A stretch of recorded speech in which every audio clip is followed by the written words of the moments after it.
ગૌરક્ષક news ચેનલમાં આપનું હાર્દિક સ્વાગત છે। આજે આપણે ચૂંટણીના જે પડઘમ વાગી ચૂક્યા છે અને આજે આપણી સાથે છે મેહુલભાઈ હેરવાડિયા, જે કોંગ્રેસ પ્રવક્તા છે અને આપણે તેની સાથે આજે ચર્ચા કરશું ગૌરક્ષક ન્યૂઝમાં। આજે ટીકર સીટ ઉપરથી આજે આ મેહુલભાઈ કોંગ્રેસ ઉમેદવારી કરેલી છે, તો તેની સાથે આપણે વાત કરીશું। શું કહેશો મેહુલભાઈ?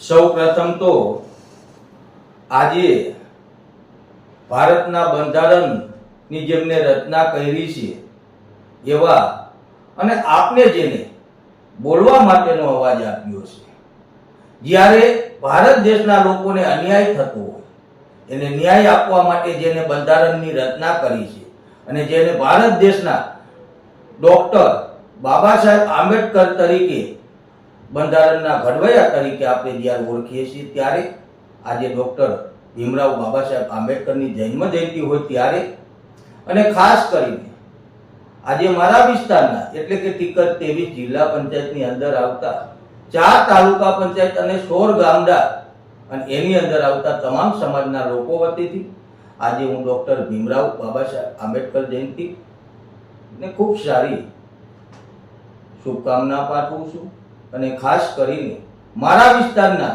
તમામ સમાજના લોકોથી, લોકો દ્વારા અને લોકો વતી હું ગૌરક્ષક ન્યૂઝ ચેનલને પણ ખૂબ સારી શુભકામના પાઠવું છું કે આજે તમારા જેવા લોકશાહીનો ચોથો સ્તંભ જ્યારે અમારા જેવા એક ઉમેદવાર અને ખાસ કરીને જ્યારે વિસ્તારના લોકો વચ્ચે સેવા કરવાનો મોકો મળ્યો છે, ત્યારે આપ જેવા લોકો ખાસ કરીને વિસ્તારના લોકોના પ્રશ્નોની સાથે વિસ્તારના લોકોને ન્યાય અપાવવા માટે જ્યારે અમારા બે હાથને મજબૂત કરો છો, ત્યારે તમામ ન્યૂઝ પત્રકાર હળવદ મિત્રોનો આભાર માનું છું।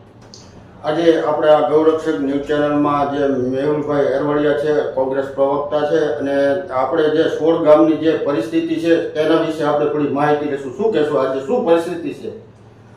આજે સુરેશભાઈ, મારે તમને એક વાત કરવી છે, આ મીડિયાના માધ્યમથી મારે આજે વાત કરવી છે કે મેં મારા જીવનની અંદર ક્યારેય પણ વિચાર કર્યો નહોતો, મેં ક્યારેય પણ કલ્પના નહોતી કરી કે જ્યારે ટીકર જિલ્લા પંચાયતની અંદર અને ખાસ કરીને 16 ગામડા અને એની અંદર આવતા વિસ્તારોની અંદર હળવદ તાલુકા સંગઠન, જિલ્લા કોંગ્રેસ સમિતિ અને પ્રદેશ કોંગ્રેસ સમિતિ એક નાના પાટીદાર સમાજના યુવાનને કે જે હંમેશા પ્રજાની વચ્ચે રહીને કોંગ્રેસ પાર્ટીને મજબૂત કરવાનું કામ કર્યું છે, એ વિસ્તારના લોકોને હંમેશા જ્યારે જ્યારે મેહુલ હેરવાડિયાની જરૂર પડી છે ત્યારે મેહુલ હેરવાડિયાએ પરિવાર કરતા એ 16 ગામડાને પોતાનો પરિવાર માનીને હંમેશા એના સુખ દુઃખમાં સાથે આપ્યો છે।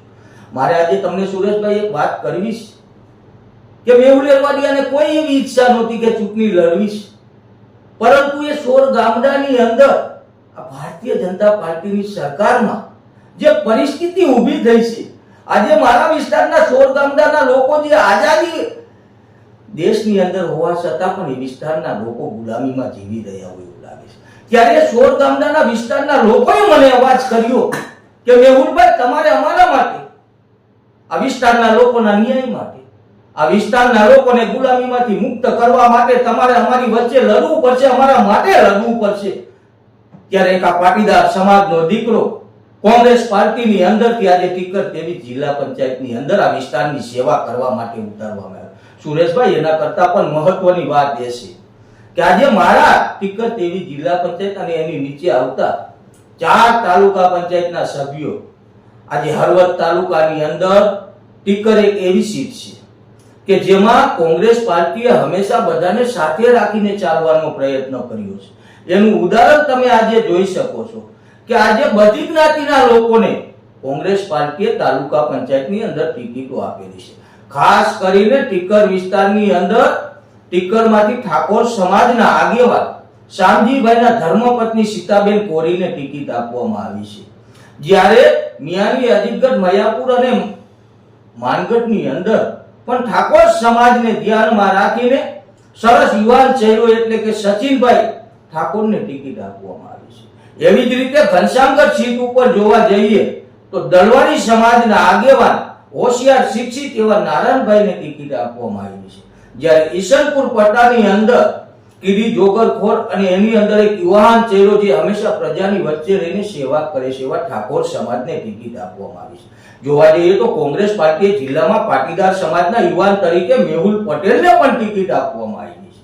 તમે જોવા તો જો આ જોવો કેટલી સરસ મજાની કોંગ્રેસ પાર્ટીએ બધા સમાજને બધી મેજોરિટીને સાથે રાખીને કોંગ્રેસ પાર્ટીએ ચારેય તાલુકા પંચાયત અને ટીકર પંચાયતની ગોઠવણી કરવામાં આવી છે. ત્યારે મને વિશ્વાસ છે કે હોર ગામડાના લોકો આજે જે ગામડામાં જાઓ તમે ત્યાં એક જ અવાજ છે કે અમારા માટે એક સારો માણસ, એક પ્રમાણિક માણસ જે અમારા વિસ્તારના લોકોના અવાજ ઉઠાવે, જે પ્રાથમિક જરૂરિયાતના પ્રશ્ન છે એને જિલ્લા સ્તર સુધી લઈ જાય અને એનું સમાધાન કરી એનું નિરાકરણ લાવે. એ માટે મેહુલ એરવાડિયા વિશ્વાસ છે કે સોર ગામડાનું જન સમર્થન, આશીર્વાદ, પ્રેમ અને લાગણી મને જરૂર એ વિસ્તારના લોકો આપશે. સ્વાગત છે. આજે આપણે હજી વાત ચાલુ છે મેહુલભાઈ સાથે. આજે આપણે ટીકર જે રણકાંઠો છે એના વિસ્તારની આજે આપણે વાત કરવાની છે કે જ્યાં આજે ટીકર રણની જે વિસ્તારની જે પરિસ્થિતિ છે એના વિશે આપણે થોડી માહિતી મેળવીશું. શું કહેશો તમે? સૌ પ્રથમ તો આજે ટીકર 23 જિલ્લા પંચાયત અને એની અંદર આવતા 16 ગામડા ખાસ કરીને રણકાંઠા વિસ્તારનો જે પટ્ટો છે એમાં ખાસ કરીને નાનો વર્ગ અને એમાં ઠાકોર સમાજના લોકો એટલે કે અગરિયા તરીકે વર્ષોથી કામ કરી રહ્યા છે. સવારે પોતે રણની અંદર જાય છે પોતાના ઘર પરિવાર માટે, પોતાના બાળકોના ભવિષ્ય માટે, પોતાના રોજી રોટી માટે ધોમ ધકતા તાપની અંદર પણ આજે મારા એ વિસ્તારનો ઠાકોર સમાજ કામ કરી રહ્યો છે. પરંતુ મારે આજે એક વાત મીડિયાના માધ્યમથી કરવી છે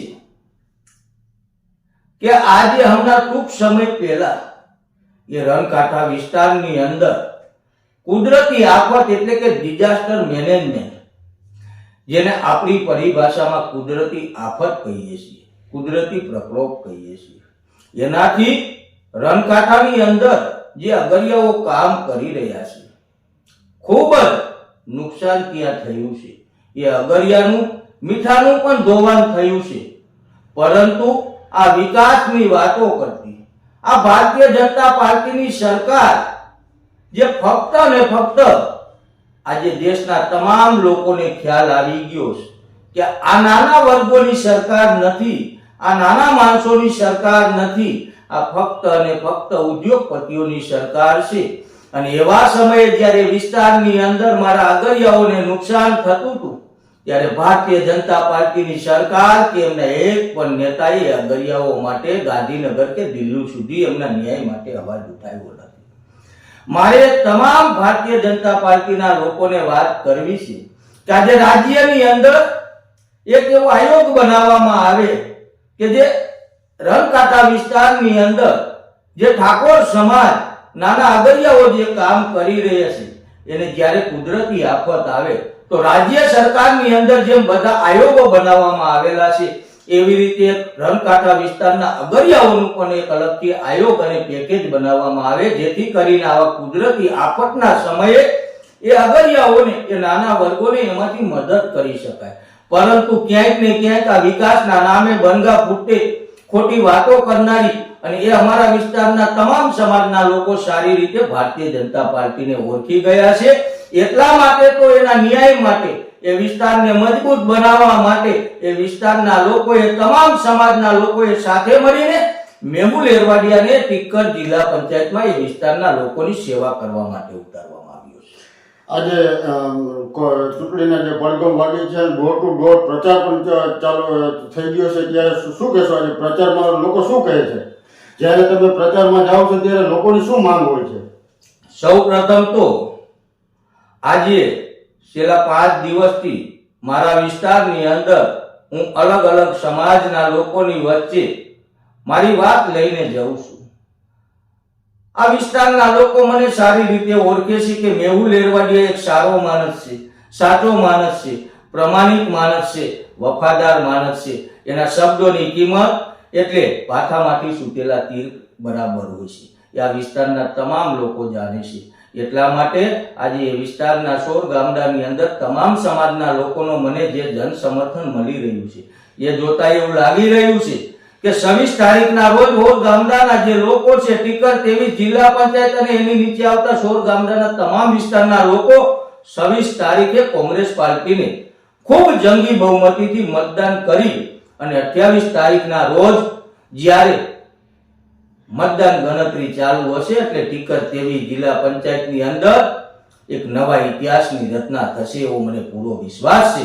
અને ખાસ કરીને સુરેશભાઈ મારે એક વાત કરવી છે કે આજે ભારતીય જનતા પાર્ટીના અમુક લોકો વાત કરે છે કે કામો કરવા હોય તો સત્તામાં આવો તો જ કામો થાય. મિત્ર, મારે આ મીડિયાના માધ્યમથી વિસ્તારના લોકોને, ભારતીય જનતા પાર્ટીના લોકોને વાત કરવી છે કે આજે 30 વર્ષથી ગુજરાતની અંદર તમારી શાસન છે, તમારી સરકાર છે, છતાં પણ આજે મારા ટીકર હળવદ તાલુકાનું 3જા નંબરનું ગામડું છે, સૌથી મોટું ગામડું છે, સૌથી વધારે લોકો ટીકર ગામડાની અંદર રહે છે.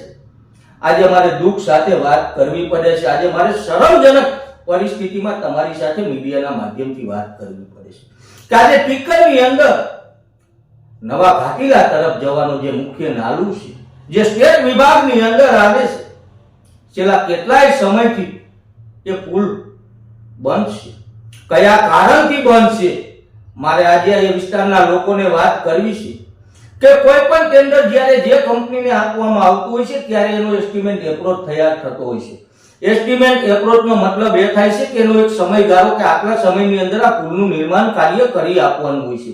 પરંતુ કયા કારણથી મારા વિસ્તારના એ લોકોને હેરાન કરવામાં આવે છે? વિસ્તારના લોકોને આજે 5 કિલોમીટર સુરેશભાઈ ફરીને જવું પડે છે. એવી જ રીતે આજે હળવદથી તમે ટીકર આવો તો જે નદીનો મુખ્ય પુલ છે, જે રોજ હજારોની સંખ્યામાં એ પુલ ઉપર વાહનોની અવરજવર થાય છે, છેલ્લા 3 વર્ષથી એ મુખ્ય પુલ પણ બનશે. કઈ રીતે આ ભારતીય જનતા પાર્ટીની વાત આ વિકાસની વાતો કરે છે? અરે મારા ભાઈ, આજે ગામડાથી સંસદ સુધી તમારી સરકાર છે.